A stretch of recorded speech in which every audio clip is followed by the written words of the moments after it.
Okay, well, if you're seeing the notes, then I apologize for that, but it's also going to work as perhaps a transcript for all of you. So, for those who may not, be aware of, why we are here today, we are here to discuss ethical dilemmas of AI in education.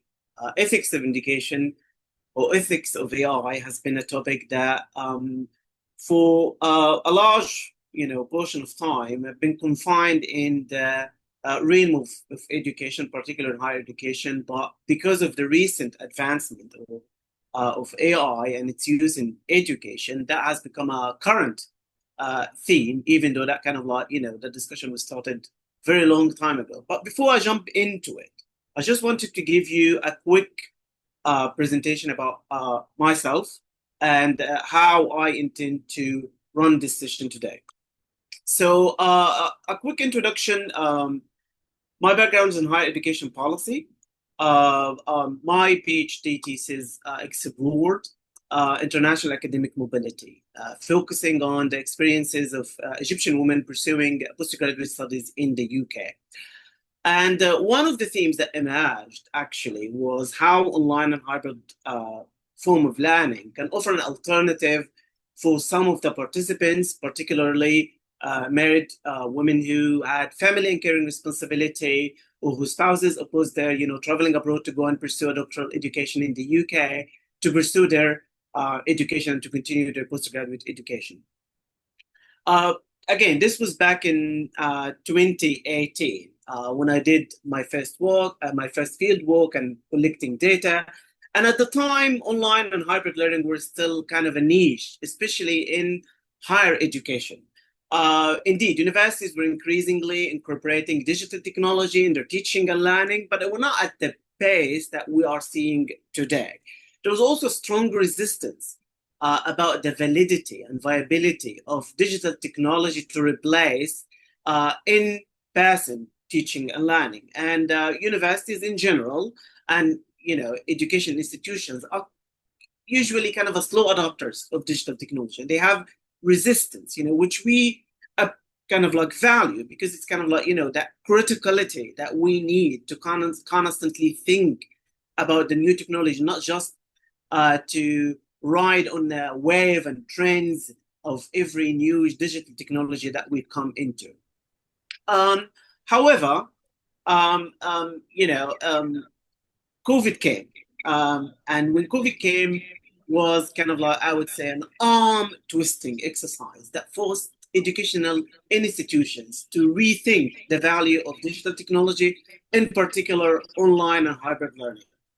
Um, and that was again exposed a lot of I would say how unready our education systems are for digital technology or for increasing reliance on digital technology and what can be improved. Shortly after I completed my thesis, I worked on a project looking into how the use of digital technology in education can actually provide marginalized groups like displaced populations or refugees with access to continue their education and to join the labor market. That was a project that we did with in collaboration with the Overseas Development Institute in the UK and the UNICEF. And we saw how mobile learning was extremely beneficial, especially for refugees in, for instance, to learn the language of their, of their host countries like Germany. Um, and also to continue their education, to join universities, and to compensate for the loss of education due to displacement. But there were also major barriers. There were poor infrastructures, especially in host countries where already access to internet and access to devices are quite weak. There's also the issue of digital literacy gaps, the lack of devices in terms of access, but also ownership. And as we have been reminded in the COVID-19, feelings of isolations among learners and a high rate of dropout, which kind of like spot a kind of a strong and a harsh light on the validity of online and hybrid learning. But that necessarily should undermine the value of using digital technologies. Uh, Thinking about these challenges, that led to my next project, which was with UNESCO. We prepared a background paper for the Global Education Monitoring Report, the GEM report, which was to explore financing models to support online and hybrid learning, basically to support the use of digital technology in education. I wouldn't overwhelm you with the details, but I mean, I will share the links after this seminar with you for those who might be interested. However, one key takeaway from that report was basically that there are a lot of untapped resources, like for instance, the Universal Service Fund, that can support digital learning, right? And it's very important to put that in mind as we're gonna delve into AI in education. Beyond research, I'm also a teacher. I currently teach 2 courses for foundation year students, one on critical and creative thinking and one on ethics. And one aspect I tremendously appreciate about my role as a teacher is it constantly challenges our notions and policy discourse, right? There's a difference between writing a policy brief or a policy report, looking from the top, and actually being engaged with students on a daily basis of discussion of how we can harness a powerful tool like AI tools into education. I am also a broad gamer, and I'm a firm believer that power of gamification for education. And for those who might be interested, there is a lot of literature about game theory. And I usually regularly use digital, non-digital tools as games, role-playing games, for instance, to spark debates and engagement and discussion in my classroom. And I'm sharing all of this with you today.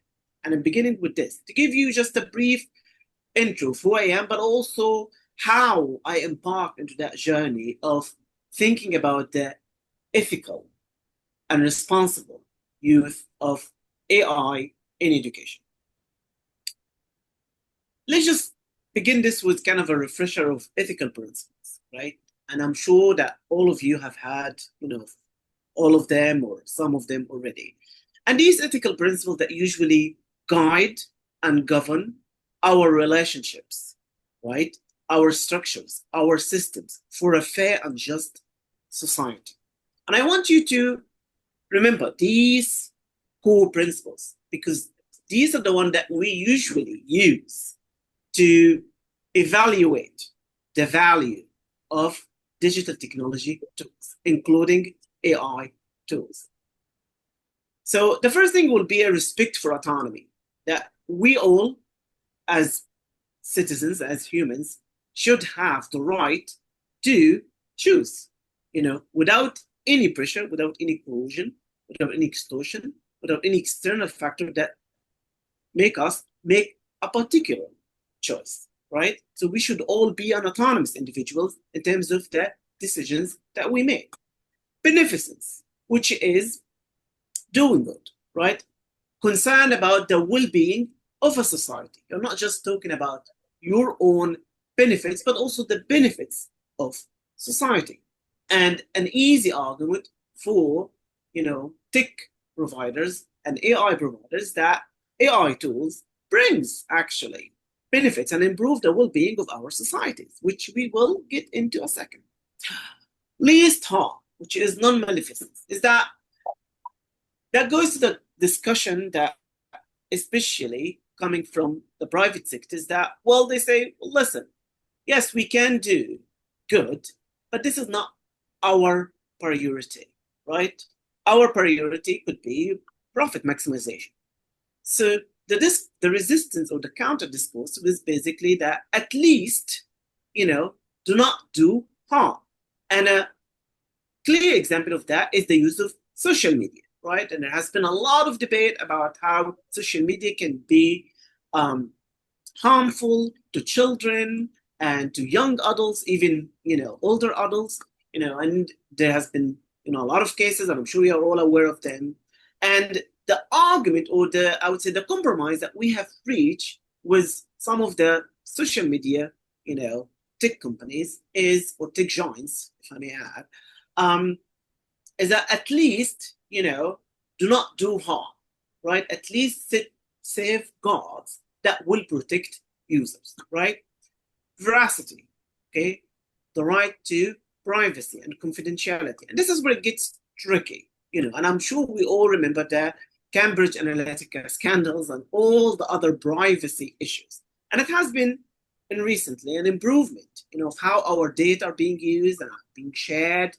And what that entails in terms of confidentiality, but also how long our data will be used. I may be not the only one, but how many reads actually that straw, that very long, terms and conditions when they install a new app, right? Sorry? All right. Justice. And justice means that, we ensure fairness and non-discrimination in all practices of our use of digital technology. Okay. That means that racial profiling, all these sorts of, discriminatory practices should not be embedded, in the design and in the framing of digital technology tools and AI tools included. Accountability. And accountability is also, again, an important principle to think of in terms of how big, tech companies have become tech giants, and they are mostly, not being held accountable. They're becoming too powerful to be held accountable from society. Last but not least is, fidelity, right?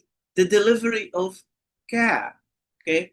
Beyond policy and governance and regulation, what is the obligation from a tech provider to provide care? What is our obligation also as individuals to provide care for each other, as researchers for the research community, as universities, as schools for our students and our community, right? Again, we are still in the basics in terms of, AI, ethics of AI. So again, I'm sure you have all, heard, what AI stands for and the definitions of AI. But this is just a refresher, a reminder. So let's just say that the use of AI in education, including higher education, is not a new phenomenon. Actually, it has been for around over 30 years. And you have all used it, by the way. Chatbots, data scrapers, they existed, right? We are now confronted with, the most, I would say, potent form of AI, which is generative AI, but this is not the only form of AI that has been used. In fact, if you are using a spell checker or a grammar checker, that is a form of AI. It's a lower form, but it is a form of AI. AI is defined as a computing system that are able to engage in human-like processes, such as learning, adapting, synthesizing, self-correction, and the use of data for complex processing tasks. Again, this is one definition. There are multiple definitions of AI that exist in the literature. Our, approach of defining AI has always relied on a relational epistemology in terms of framing, design, application of AI, right? And of course, you are free to look at the rich literature on the definition of AI. However, one thing that needs to be known about AI tools, and that links back to the ethical principle that we just discussed, is that AI tools act as a black box. We do see the outputs, but the process of how we reach this output, it still remain opaque. So AI engineers provide AI tools in the design and the framing with certain values, right? But they do not control how these values will be processed in order for them to reach the result. To say it plainly, the same prompt will not give you most of the time the same output, right? And that is a challenge in how we are going to hold AI accountable or AI tools accountable in terms of liability, but also in terms of our educational processes and the increasing reliance on AI tools in education, right?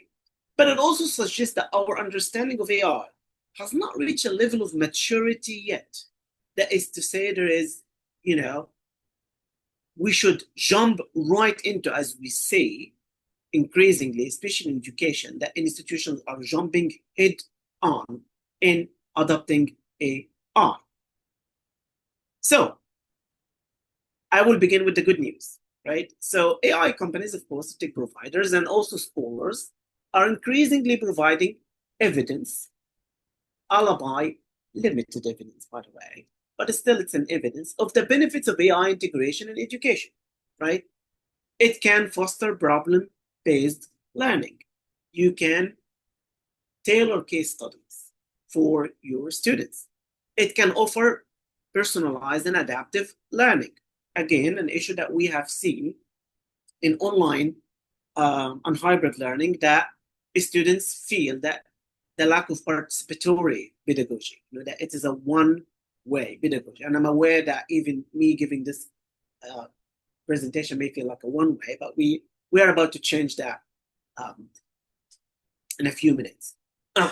It can also help with open educational resources. One of the issues of open educational resources, one of the challenges of its benefit is actually cataloging, right? How we constantly classify all these resources. So if you look at any of the open education resources, there are a lot of material available, and teachers are doing a great job of doing this, especially during the COVID. But one of the things was actually cataloging it, management of all these resources, and that is still an issue. And here is where AI actually tools can help on that. It can facilitate data collection, analysis accuracy, especially in administrative processes and for leadership. And also it can flag for us, students at risk, for instance, right? Students who may drop out, okay? So all of these are good things that AI power tools can bring to the education. It can also enhance research collaboration. And we're seeing an evidence of how generative AI tools actually are helping researchers in, increasing their research productivity, collaborating with other researchers across the globe. Finally, knowledge management system of QMS, and that is needed, especially on a country level, to know and to measure the quality of education, for instance, or the quality of education system. And here again, AI can provide precise tools and accurate tools that can help us make informed, better policies, right? But it also brings in a cost-effective alternatives and a time-effective alternatives that many countries that have problem in education may not be able to reach in a conventional way. This is all good, right? But in order to look at the benefits of an AI integration, we have to look at the value from an ethical lens, right? What is value? And why do we value a certain objects, right? So the value of an object are the properties that it has in virtue of which it meets various standards or of value, right? So AI systems are value laden, okay? The developers make decisions about which task AI should prioritize, the performance standards, acceptable error rate, and these choices involve value judgment with real world consequences, right? An ethical value is defined by the standards about how people should be treated or impacted. Us, who are the end users, how are we being impacted in that? And I'm going back to the ethical principles, right? Our respect for autonomy, the use of our data, least no harm, the privacy, confidentiality, justice, care. How these tools, regardless of how beneficial they are taking into account these ethical principles. And against which we can then talk about the value of AI tools. I mean, AI tools cannot just be taken in an abstract terms, in terms of, they are good, great, let's just, roll them out. No, we need to constantly contrast them against the ethical principles that we held as a society. AI systems also rely on a value judgment, okay? And this is very important. Why? Because if you just look at just before November 2020, yeah, 2022, yes, before the rollout of, the ChatGPT and, AI made all the, the headlines. If we look at the value judgment of the educational system, we will see three parts, and that is the universities or the institutions, the systems, the teachers, and the students, right? These were the three who were making judgment about the value of their education system. But now we have a new actor that is more powerful, that is actually replacing, from a human-centered, from a learner-centered education to more of an AI-centered education, right? This system that also have their own value judgment about the decision that they make, that we still do not know how they make these decisions and what rationale they do in making these decisions, are actually gaining traction and power in the educational process. And actually, they are transforming the educational processes, right? So we started to hear about concerns of using AI. First of all, discrimination and admission, right? So in many countries, European countries, access to higher education, access to education, but let's focus now on higher education, has been tailored around a particular time, white, male, etc. Right? We see that AI are being trained on, historical data that, of previous years. And by doing so, the decision that they were making will be actually a continuation of any discrimination practices, right? So they will give up. So for instance, if they are trained in, I would say that a certain profile have a probability to access higher education, they will continue to give that probability to that certain group. So instead of disrupting a discriminatory practice, they are actually reinforcing it. Okay. The second thing is about academic integrity and critical thinking. We're seeing that students are constantly or increasingly outsourcing their brains to generative AI. Okay. In fact, one of the first headline that I have read about ChatGPT had to do with how students are cheating in exams, right? A large part of the discourse that we are talking about, especially generative AI, has been dedicated to malpractices of generative AI.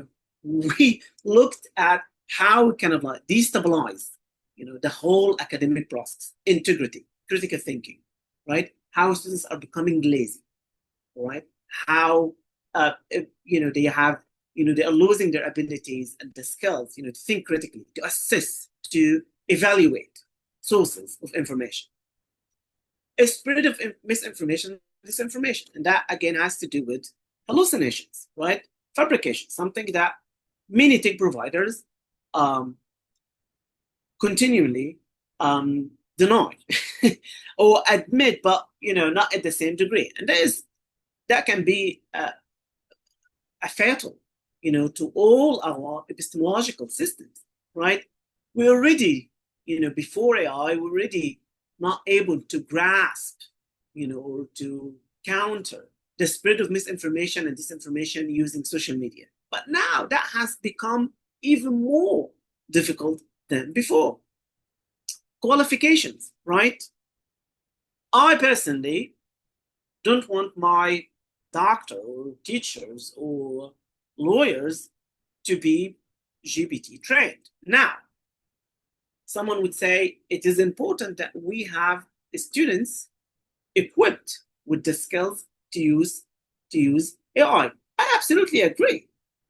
But that use should be within the limit of ethical, responsible, informed use of AI. And I will later on talk about the damages or basically the harms of AI or generative AI as a source to be cited in academic settings, right? Now, potential for job loss due to automation. This has always, again, been a concern that has leveled against, the rolling out of AI and increasing use of it. But that has become in recent years kind of like, a doom and gloom narrative.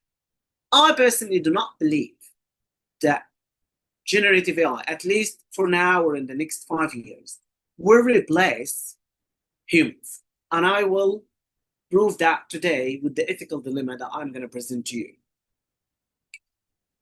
Despite what all the tech providers promise us of how super intelligent systems are, I don't think for the time being that it will replace, jobs.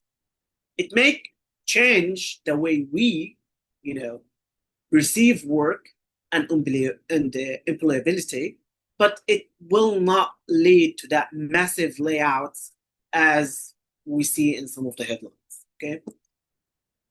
Moving on to the shadow AI and data privacy. And shadow AI, basically for those who may not aware of, is the cousin of shadow information technology. Meaning,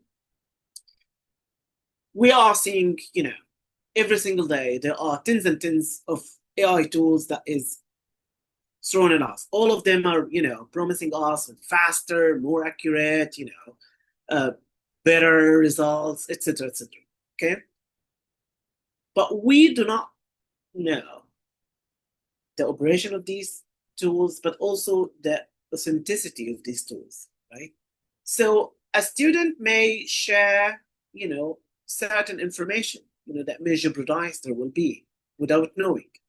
Okay, someone who works in a teacher, for instance, may share, students' information, thinking that they will provide them with, better details or better results, and that jeopardizing the privacy and confidentiality of the students. Universities. This could have a catastrophic, consequences for universities and for education systems. Censorship. Again, we are seeing that certain AI tools provided in certain contexts are providing data that or responses that are obviously censored. They are not, providing responses to talk about particular historical, events that happen, or providing it in a way that is, I would say, sprinkled with a lot of, historical infactions, right? And then last but not least, environmental impacts. Okay, and that's something that we need to constantly, look into, right? What does it cost us on one prompt? Okay, and the response of it. And what are these costs, in terms of water, in terms of electricity, so on and so forth. All right. Now we have reached, 30 minutes. I just want to say, any questions so far? No? Okay, well, the second part will be more practical, and that's I will present you with sort of an ethical dilemma. Again, as a teacher, not just in a policy, also as a teacher, I wanted to see what ethical decisions my students would make, right? So for this academic year, which are almost at the end of, students were given a task to write a 1,000 word essay in one of two given topics.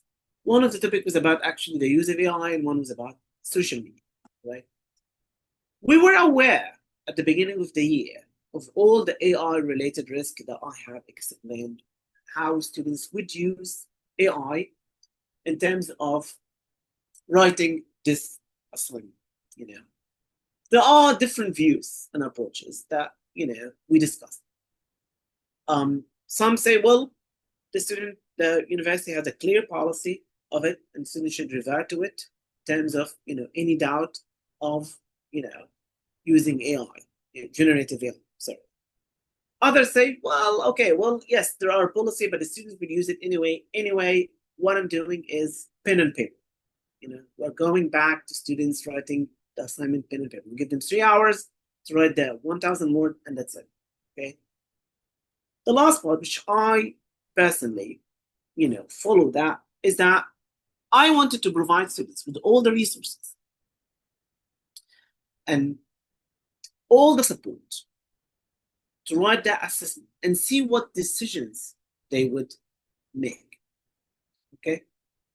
And I'm curious to see why would students, given all the support, would still revert to generative AI. And this type of curiosity is what is needed more and more in education. And instead of just, taking an approach of, detection and investigation and banning, which never worked and never will work, I was trying to take an approach of curiosity. Let's see what will happen. Okay, let's see what choices they will make. Okay, so there were 2 assignments, one after 6 weeks and one after 13 weeks. Right? So the first one that came, 30% of the submitted assignment were immediately flagged to have a high percentage of AI-generated text. Okay. With the increasing, prevalence of using AI, generative AI in writing the assignment, a lot of universities have rolled out system like Turinton. That's what we use in detecting AI tools. But I'm also aware of the limitations of AI detection tools, right? This is basically an AI detecting another AI tools. So there are a lot of false negatives and false, positives here. Also, I took into consideration students' performance in the classroom. I was quite surprised by a couple of names that I have seen that they were flagged to have a high percentage of AI-generated text, right? Because, again, prior to the submission of the assignment, each week was kind of like, we took into support, students in writing, breaking down the assignment into small pieces, reaching the limit of 160 words a day, like a week, which is not a lot of things, and then you will have your, your assessment, your essay. So I was a bit taken aback, a bit surprised to see, a couple of students who were, flagged as, AI, giving that their qualifications and performance in the classroom indicate that they are more than capable, actually, to, to write this without the support of AI. By a closer look at the assignment, which is, again, something that we constantly remind students, especially in the foundation year students, that AI-generated text and AI can also provide fake citations that is not detected by AI detection tools, right? So AI will only look at a certain value about the size of the sentence, the tone of the sentence, and then decide that whether this AI generated or not. But they will not look at something like fake citation, which is I found, in a couple of the assignment or essays, that were not flagged by AI, and they have a high percentage of fake citations. These citations do not exist. It's written in a, an immaculate way, identical, look like, authentic citation, even with the DOI, a date of index number, which doesn't exist. We also see writing styles are almost identical or similar, in terms of the structures. Again, this is with the value-laden management of how AI tools, such as the detection tools, make, right?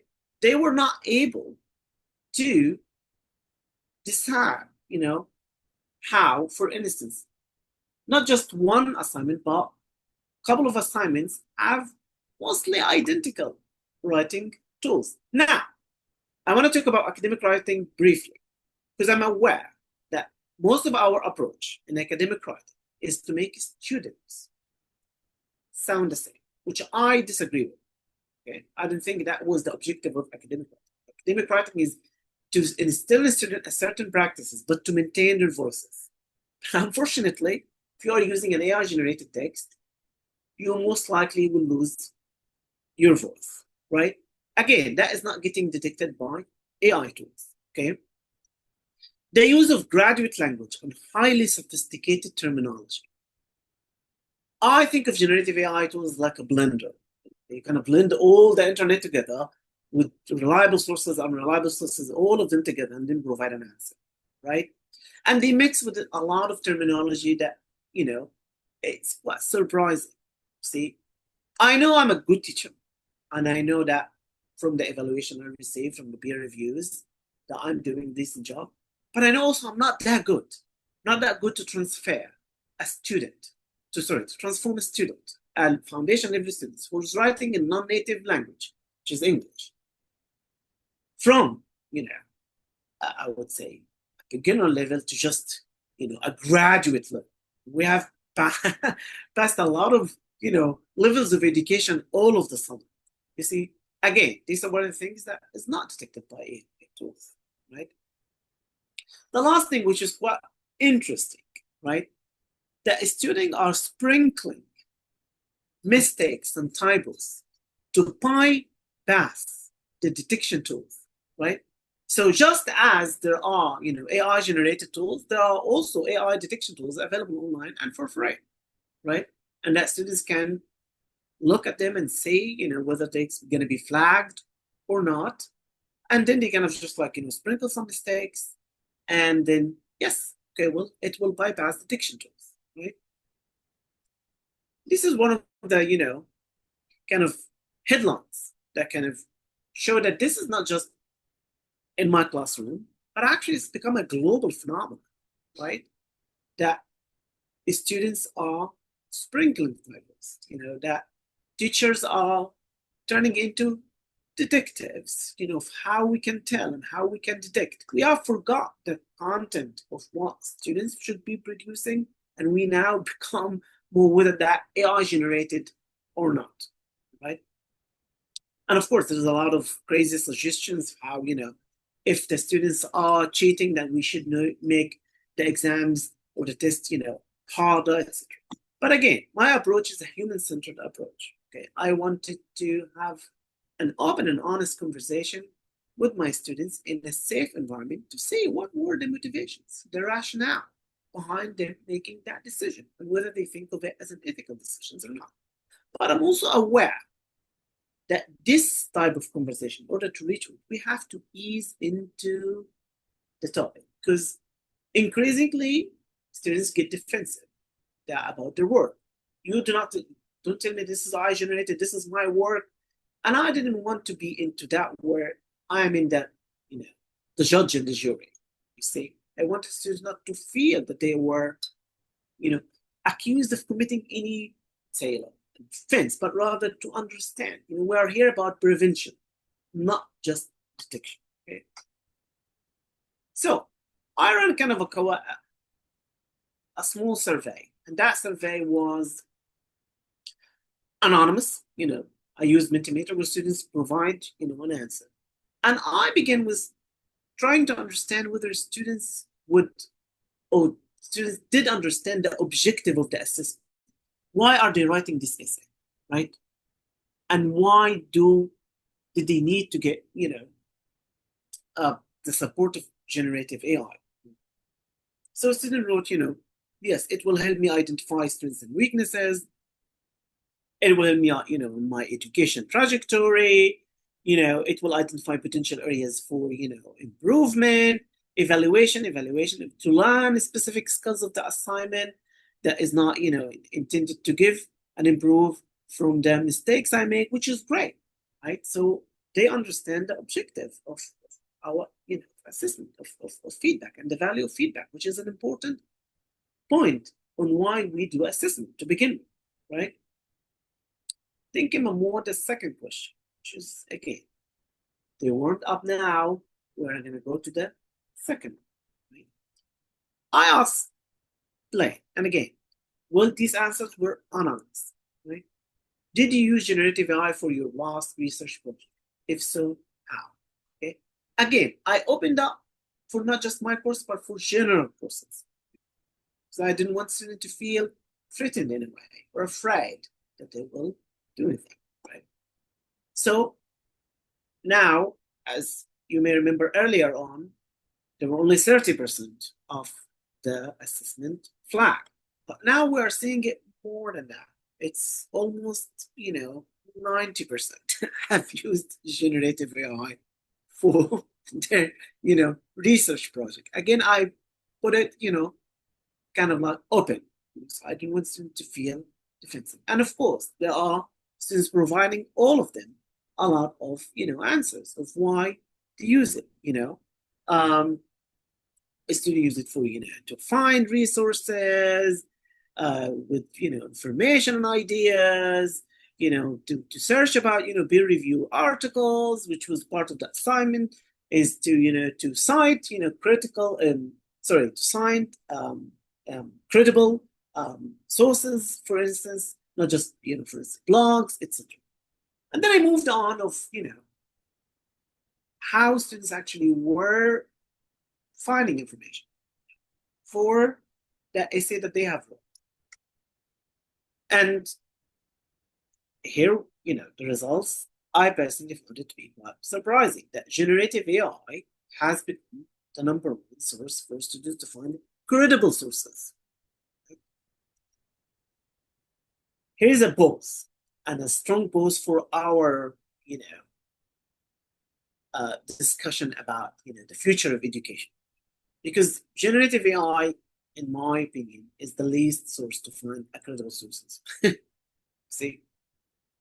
And the reason for that is that, most of generative AI do not cite their sources. Those who cite their sources doesn't necessarily mean that they are credible sources. They could be from a blog, they could be from, random website, none, So the fact that students place such a trust on generative AI was quite an interesting and insightful finding. Right? But I also wanted to know what else have they relied on in using AI. Okay. And I asked them, what do you, found AI helpful? So we have one thing is assistant brainstorm. Again, that is a good, use of AI, which can align with the work that we do in creative and critical thinking. You may have, your own little wingman that can help you, coming up with an idea. But this is not just for students, for teachers as well, right? To come up with idea, to engage. Sometimes as teachers, we are overloaded with work, with time to, properly prepare for the class. This could be something that can provide us with a lot of relief and also save us time so we can focus on other tasks as well, right? Explain complex topics came as second, which I found, again, quite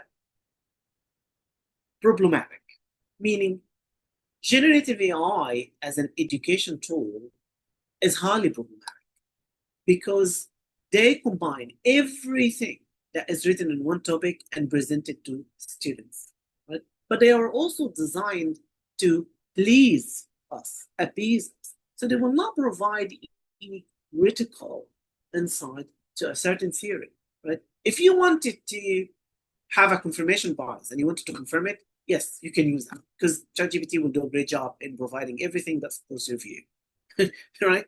Okay. But to explain a complex topics, and unlike the strong discourse that we see in YouTube and social media of how generative AI can break, topics into small parts that can be highly digestible for students, etc., are kind of like problematic because the way they rely on explaining that topics they may come in from sources that are not necessarily educational sources, right, or not necessarily credible sources, right? And then the third came to produce written content and to refine my writing. Okay, one of them is highly problematic in terms of the students' academic integrity and having their own words, right? Well, the other one, there is a wide debate about it, especially if we are talking about the hegemony of writing in English. Okay, for many students and researchers and scholars, right? writing in academic English, it is still a challenge. Okay. And if generative AI is providing support such as proofreading, spell checking, grammar checking, so why should we prohibit it? These are all good questions and valid questions, right? Because it will support students, but also students with learning differences, students with dyslexia, for example, right? Who may make the same mistake over and over again. Here is a generative AI tool that can actually support them. A student can also better learn by asking generative AI to give them feedback, right? So instead of just, providing a draft that contains a lot of typos and mistakes and, undermine the grade, they can already have that feedback. That, however, is given if students are taught to use generative AI tools ethically and responsibly, right? But it's not just about the humans. We also need to look at the others, which is the tech providers. And if you recall about, the design of the systems, as we discussed earlier, right? The value of these systems and the responsibility of tech providers, right? So a good example is that Anthropic, which is the other company of Florida, actually provided now a model that will not provide the answer directly to the student, but actually will help them in their inquiry, in their curiosity. Okay. But I didn't want to end it here. I wanted to also talk to students about, why they resorted to generative AI. So I conducted, one-on-one meetings with them in a very safe environment. And these were kind of like, things that emerge, so one student say, I left it to the day before the deadline. I panicked and then, ChatGPT was there with generative AI. And I like the way it made me sound, right? Again, reminding everybody that they are all non-native English speakers, right? Right in English. That's not the language. The second one said, well, after using it, I know it will never be as good as AI. The third said, well, I wanted to get good grades to show my parents back home, to know that, again, family pressure. The fourth one is that I first wrote the essay in my native language, then used AI-powered translator, which also suggested editing and improvement of text. These are just a few of the views that the students expressed. So, after conducting that, we reached that almost 90% of submitted essays were written with the help of generative AI tools, unlike the 30% that was fast flagged. And that only to suggest one thing. That is the importance of human-centered assessment and feedback. And I'm aware that I have a privilege here. That is, I have a small classroom. These are all almost 15 students, okay? And a large classroom, many of the educators and teachers will not be able to go through these processes, even though the survey can be done for a large group. Okay? However, if you have a management classroom, this could be one way to go about it. To some, just the reasons, right, of why students are turning into generative AI tools. Poor time management. And again, we have all been there. And I'm reminding everybody that we have all been students. But our approach was to cram everything, the week before the exams, and pull, one-nighters, and spend, the night at the library, and then having. So I wouldn't hold it against it.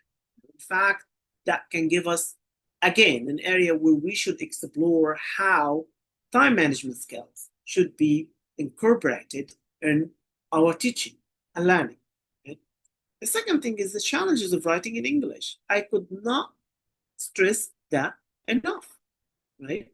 Not everybody has the capacity to write in English in the way that sometimes we expect, even though they may, have, TOEFL or IELTS scores. There are still challenges of writing in English, even for native speakers, and we need to constantly remind students of that.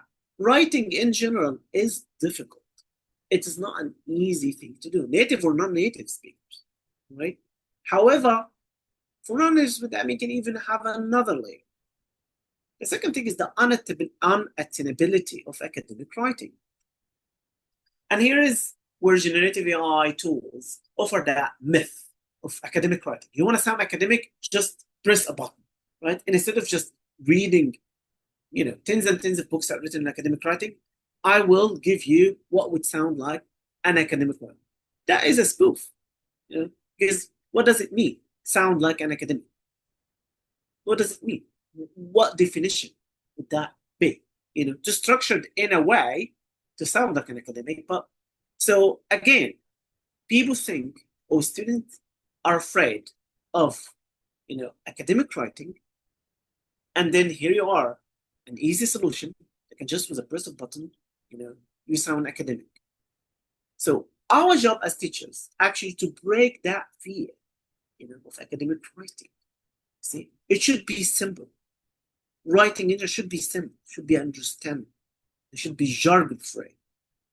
I know that when we write for a publication, we tend to kind of like flex our linguistic muscles, right? But that should change. See, because if it didn't change, yes, here generative AI will replace, research. Absolutely, because it will provide something that we are not able to do, and that is understandable. It will reach a wider community and a wider segments of the society that perhaps we will not be able to reach with our, plucky and complicated and complex, academic, writing, whatever that is, right? So instead of just trying to constantly impress each other in academia, I think we need to think thoroughly. And there was a recent article that I read, actually, that talked about the importance of simplifying our academic writing, right? And how that can help, of reaching out and spread knowledge. Inadvertent use, okay? So AI tools are becoming, more and more powerful, but integrated in all our apps without our knowledge, right? Sorry, without our consent, which contradicts with the ethical principles that we talked earlier about autonomy, our ability to make choices and to make the right decision or to make any decision. So for one of the students, for instance, she just uses a Google translator, but that Google translator, she used a translator, but that translator now offers more than translation. Over, they offer like how to improve the text and all of that. So it's temptation. It's tempted, right? Or even sometimes it's even embedded. So it improve the text, improve the translation without even asking for it to do it, right? So students now are not just struggling with writing, but also struggling to maintain their voice, right? The last thing is the normalization of cheating and peer pressure. I mean, if you looked at just a simple search in YouTube, and you will know what I'm talking about. Normalization of how, to bypass, detection tools and how to write something that sounds human. And there is a lot of websites, that your AI is generated humanize it. You see, like using a tool to humanize your voice. Great. And I think students, and that's again why I wanted to emphasize on the ethical aspect of it. Because it's not just about policy, it's not just about governance, it's not just about, fulfilling a certain requirements. Our student approach should be principle driven. Okay. Even if you're not going to get caught, you are not going to do it because you understand the object of teaching. You understand the value of learning, of why you are here, not, that is available and it's for free and it's accessible and it's your pocket, or if you are, having a tremendous, pressure or et cetera, et cetera. Students need to constantly be able to have that autonomy to make an ethical and responsible decision. Now that I have reached the point, I'm now turning it to you. Now that you have all the facts, what would you do? What would be your final decision? And I'm moving very quickly to, um, sorry.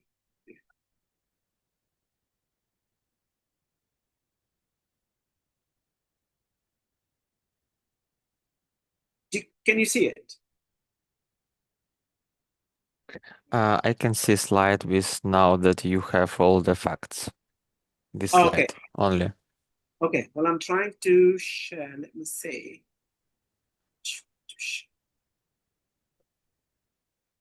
Yes, here.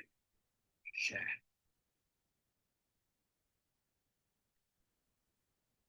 Now, what would be your decision and why?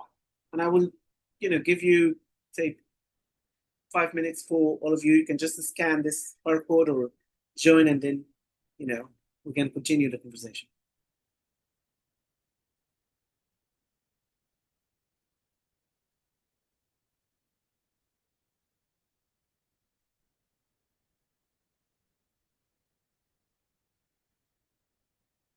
Are you all able to see the screen? Yes. Good.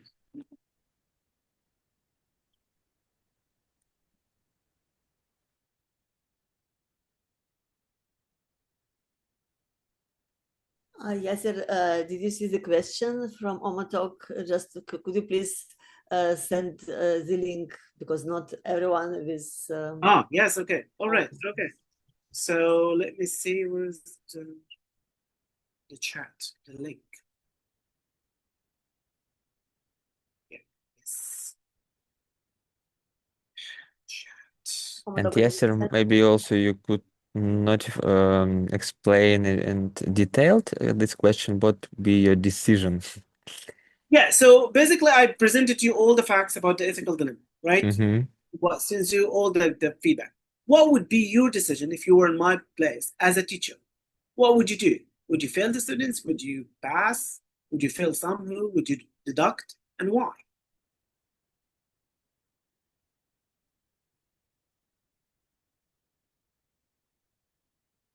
Again, we're talking about ethical dilemmas, right? And this is the dilemma that I presented to you. Let me see if I have the link. Yes. So you can just go to minty.com.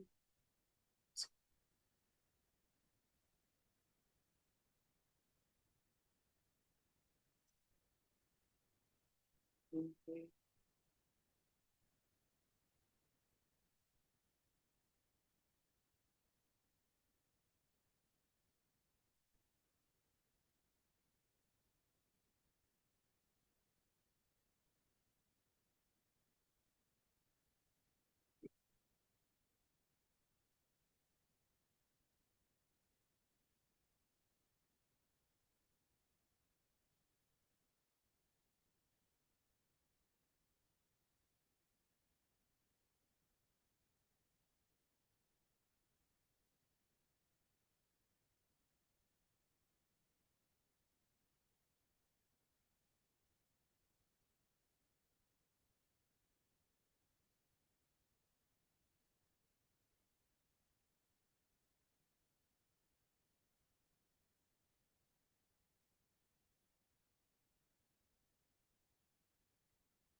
So really good, valid points. Thank you.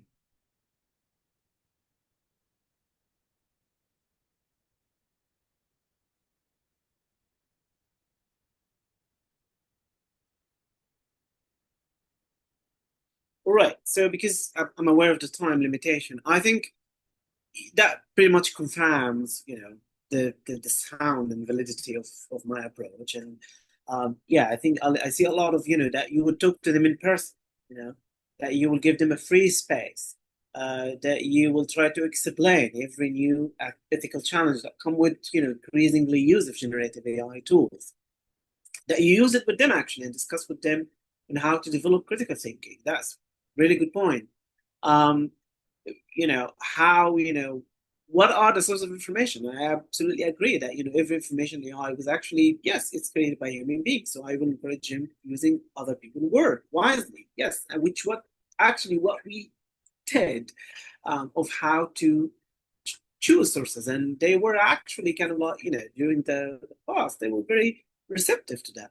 To let them use AI in a specific part of the process, yes, to review it, for example, or to, proofreading, but then ask them to do the big part on their own, which is, the argument, the development of the argument, the finding of resources, to incorporate, use of AI, in one of the lessons. Absolutely, and how that can be a cross-cutting theme.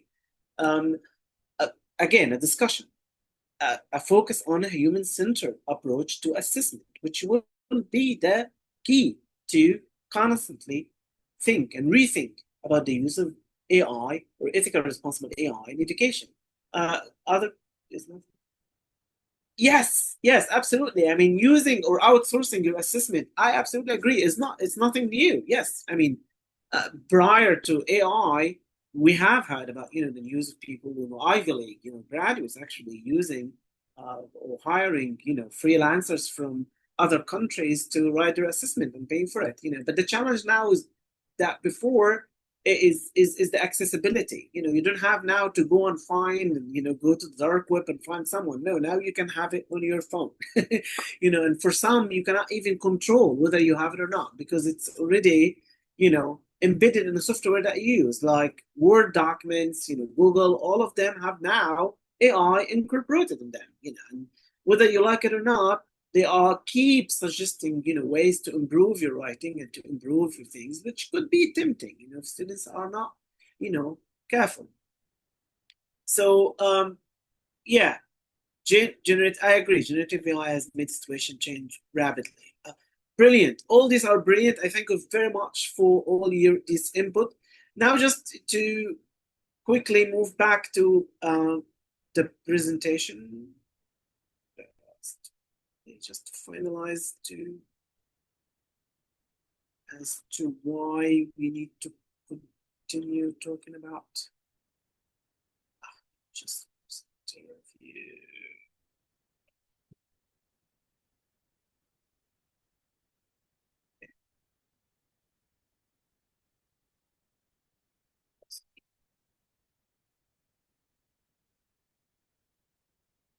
So for all that you have, and again, thank you very much for all your thoughtful inputs. This is what the reason why we need to continue talking about ethics in the use of AI in education. It is not a medium anymore, right? AI tools have their own values, and we need to acknowledge that. They can make decisions, and they are making decisions, right? And these decisions can affect the futures of the next generation, but also our future as well. Lack of policies, right? Um, a lot of universities, they do not have policies actually to address generative AI. They either rely on other universities' policies or just a framework, right? Also, policies are not moving in the same pace as the technology is moving, or as the development of AI tool. As someone rightly pointed out, generative AI is moving rapidly. We are having tools every single day, right? And they all promised, to do, wonderful stuff. Okay. Policies are not moving in the same way. We have a high structured systems and heavy-handed regulation, especially at universities, that has to change. Accessibility, again, AI has been rolled out in all digital technology tools that we use, whether we like it or not. You see, so we have to understand what is the implications of it. I'm personally against the approach that we should prohibit students from using digital AI, generative AI or AI tools. But I'm also in the view that we should instill in students how to use it ethically and responsibly. E-readiness of higher education. This is not just about infrastructure. This is also about the skills, the digital literacy, the digital citizenship.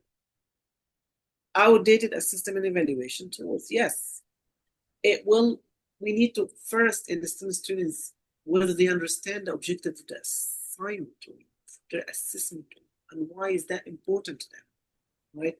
As teachers, it will not change anything pretty much for us, right? What we are trying to do is actually give them the same support and help that we received when we were sitting in their chairs, right? Some sort of a passing the torch. Okay, so students need to understand it's not just about getting a grade.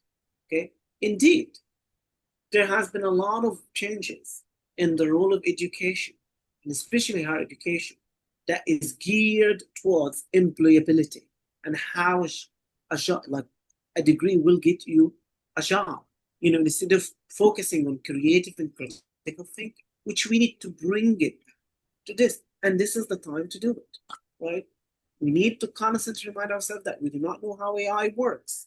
This is a system that we should not fully rely on. We should always bring it back to the human-centered approach. Okay, should be aware of hallucinations, fabrications, all the risk of cybersecurity, censorship. As a final thought, I'm leaving you with these kind of questions. Right? First of all, we need to think of whose ethics. Okay, is it the ethics of tech providers, the countries that they operate in? Is it the ethics of education institution, the context, the students? Ethical mapping in education should go beyond compliance, right? Because that's what the current approach is. AI detection tools are not flagging, are making a lot of mistakes, and that's it. You see? So students are driven not by principle, but by the fear of getting caught. Again, and as your responses affirm, we need to have an emphasis on a human-centered use of AI in assessment, in critical thinking, in all aspects of teaching and learning. We need to re-examine the role of universities and educational institutions, right? We are preparing the young generations with the skills, not just to be employees, but to be free citizens, to have autonomy, to be aware and cognizant of all the ethical principles for a fair and just society, right? The benefits should not distract us from the cost of what that will impact us now or in the next 5 or 10 years, right? Again, we need to think about issues like copyrights, academic integrity, attributions, right? Last but not least, employability, and I'm bringing that back to it. Yes, it's very important that students will have awareness of an ethical and responsible AI tools, but that's it. Ethical and responsible use of AI tools to prepare them for the future of work, right? They should not be only users or consumers of a new technology, but actually to be critical of it. And by that, I reach the end of today's presentation, and I think we have 10 minutes left if there's time for any questions